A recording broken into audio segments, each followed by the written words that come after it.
सर्द हवाओं की सरसराहट और कपकपा देने वाली ठिठुरन से भरा मौसम था। ये राहत की बात थी कि कार्यालय का कार्य एक दिन पहले ही संपन्न हो चुका था। दिल्ली से मसूरी की यात्रा मनीष के लिए फलदायी साबित हो रही थी। बॉस के समक्ष उसके प्रयास निश्चित ही प्रशंसा के पात्र बनेंगे।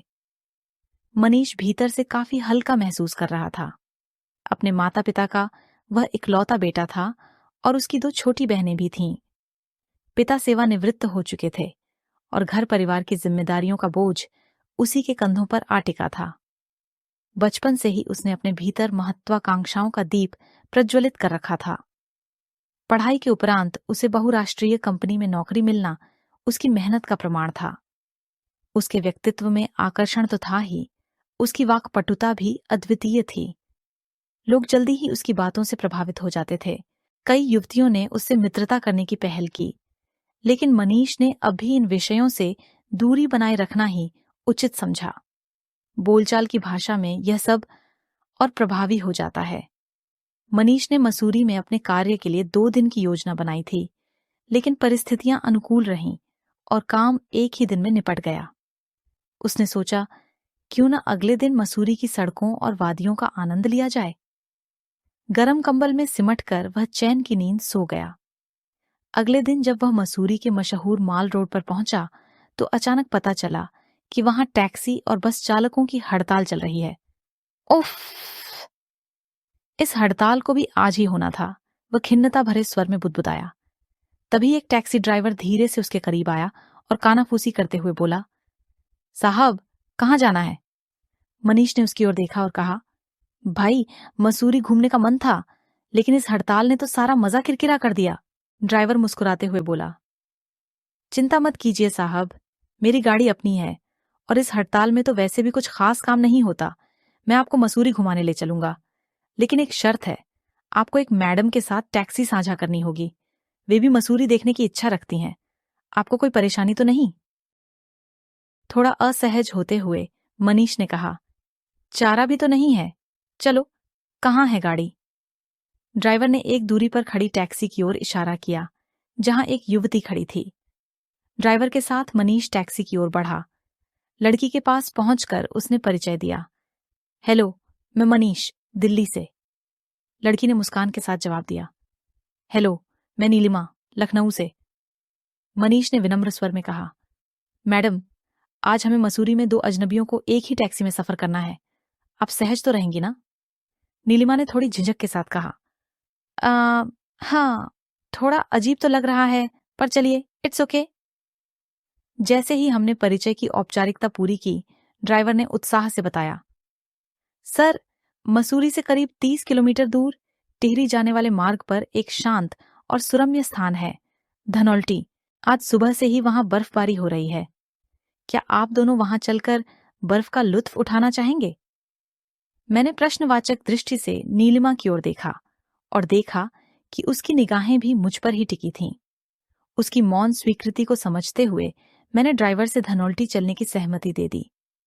मुझे पहले भी गूगल के माध्यम से मसूरी और धनौल्टी के बारे में थोड़ा बहुत पता था, लेकिन यह पहली बार था जब इन जगहों को प्रत्यक्ष रूप से देखने का अवसर मिल रहा था।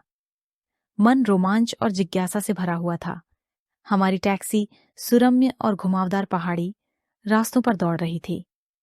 एक एक मोड़ पर चढ़ाई का अनुभव अद्भुत रोमांच उत्पन्न कर रहा था।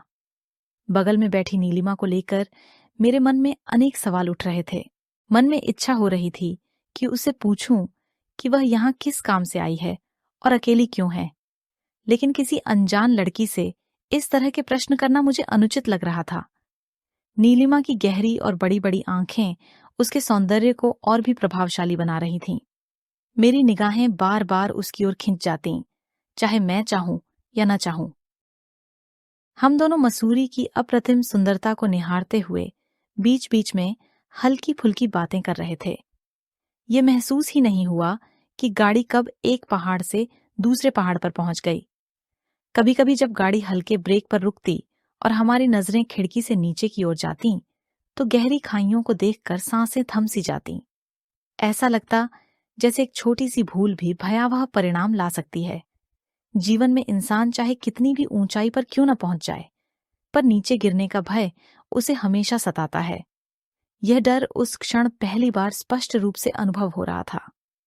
अरे भाई, ड्राइवर साहब, थोड़ा संभल कर चलाइए, नीलिमा ने मौन तोड़ते हुए कहा। ड्राइवर ने आत्मविश्वास से उत्तर दिया, मैडम, आप चिंता मत कीजिए, गाड़ी पूरी तरह मेरी पकड़ में है। अच्छा सर जी, यहाँ थोड़ी देर रुकते हैं। इस जगह से चारों ओर का नजारा बेहद खूबसूरत दिखाई देता है। बचपन में सुना था कि मसूरी को पहाड़ों की रानी कहा जाता है, लेकिन आज उसकी शान को खुद महसूस करने का अवसर मिला। गाड़ी से उतरते ही शरीर को चीर देने वाली सर्दी ने जैसे दस्तक दी।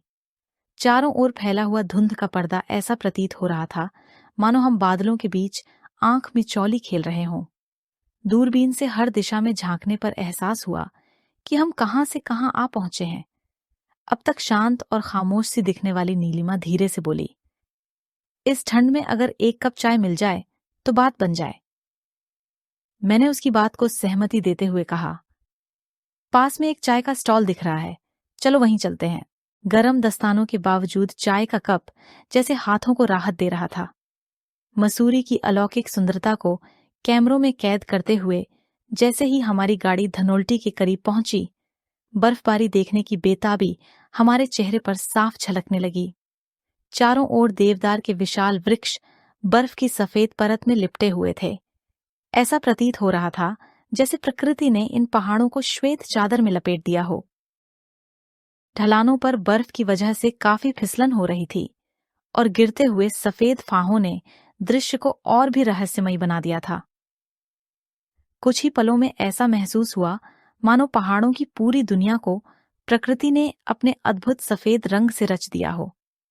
देवदार के पेड़ों पर जमी बर्फ मोतियों जैसी चमक रही थी, जो हर किसी को मंत्रमुग्ध कर रही थी।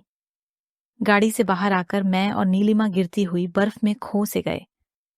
आसपास और भी सैलानी बर्फ में मस्ती करते दिखाई दे रहे थे और उनकी हंसी ठिठोली माहौल को जीवंत बना रही थी। तभी ड्राइवर ने हमें सूचित किया, सर, आज इस मौसम में वापस लौटना मुश्किल है, आप दोनों को यहीं किसी गेस्ट हाउस में ठहरना पड़ेगा। उसकी बात सुनकर एक बार की चौंक तो गए, लेकिन मन में धनोल्टी की रात का अद्भुत अनुभव पाने की उत्सुकता भी जाग उठी। चलो, ये भी अच्छा है, अब यहाँ के प्राकृतिक सौंदर्य का और गहराई से अनुभव करेंगे। ऐसा सोचकर मैं और नीलिमा गेस्ट हाउस का कमरा बुक करने निकल पड़े। ड्राइवर ने हमें सूचित किया, सर, इस समय गेस्ट हाउस में सिर्फ एक ही कमरा खाली है। बर्फबारी की वजह से अचानक पर्यटकों की भीड़ बढ़ गई है। आप दोनों को एक ही कमरा साझा करना पड़ेगा। क्या, रूम शेयर? ये सुनकर हम दोनों के चेहरों पर असमंजस की लकीरें खींच गईं, मगर कोई विकल्प न देख हमने चुपचाप सहमति जताई और सामान उस कमरे में रखवा दिया। कमरा काफी बड़ा था, जिसमें एक डबल बेड लगा हुआ था।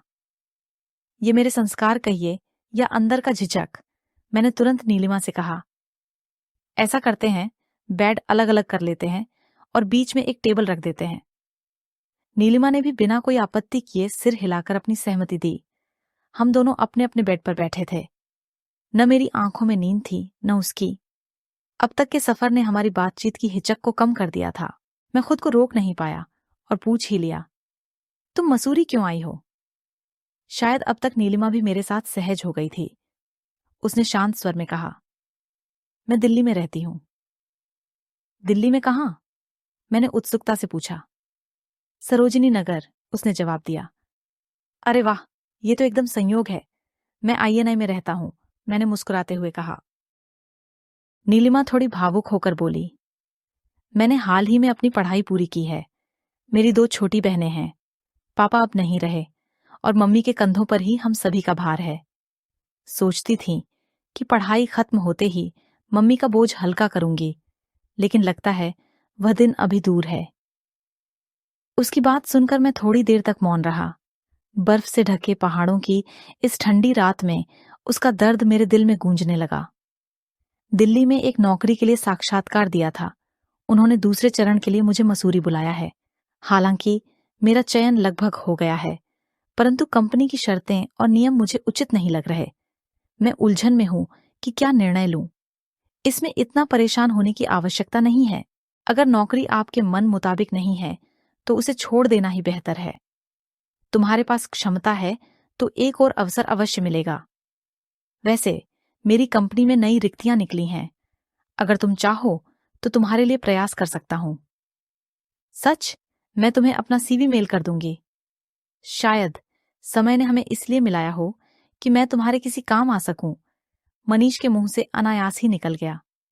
नीलिमा ने एक हल्की नजर मनीष की ओर डाली, फिर मुस्कुराते हुए अपनी निगाहें झुका लीं। मनीष का दिल चाहा कि ठंड से कांपते हुए नीलिमा के हाथों को अपने हाथों में थाम ले, परंतु नीलिमा कहीं कुछ गलत न समझ ले, यह सोचकर वह रुक गया। कुछ पल विचार मग्न रहने के बाद वह कमरे से बाहर चला गया।